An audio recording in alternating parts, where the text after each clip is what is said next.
how do you help a picky eater, especially at school? I mean, I think that the concept of the picky eater is, again, is it truth that they're picky, or is it that they just want to be involved in the process? I was just at a cooking class this weekend. The superintendent mentioned common threads, and there we were with common threads cooking, and this child walked in and said, I hate all vegetables. I'm like, oh my gosh, she's here for 8 weeks learning how to cook. We need to get her inspired and involved. And I can tell you right now, at the end of the class, because she was middle school, and like you guys said, they're a little bit more difficult. So I walked up to her kind of, trying to be cool, but not too cool with her, and she said, I loved everything that I made today. And the mom looked at me and she goes, we're going straight to the store and we're going to redo this at night. So my hope is that, it's one of those things, if we can get them involved and they're really kind of, taking the basil from the garden, like he mentioned, and now turning it into pesto, it's that real vision of them seeing what it is and turning it into something that you can eat versus just a green leaf that kind of smells weird. Right. I think it really, truly evolves, and they want to be involved in the choices of what they're making. The thing that they were making this weekend was a chickpea kale salad.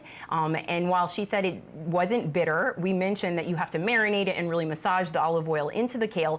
And she looked at me and she goes, well, could we turn it into like a pretend chip? Now, mind you, she didn't know of kale chips. This was her just creating her own idea.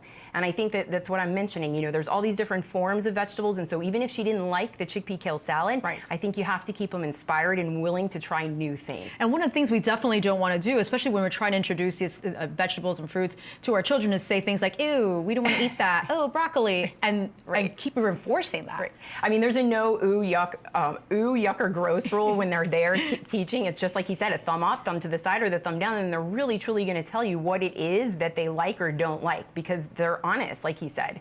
And I think, again, if you're now just showing them one way and that's the only way, the mother had no idea this girl wanted to be involved in the kitchen. So I think it's really it's communication and saying, hey, I want you to be involved versus, it's going to be a mess in the beginning. They do make a mess, but that's, the effort now will last a lifetime. And so it's still going back to what you talked about, the continuation of what they're learning in school and now bringing it home as well.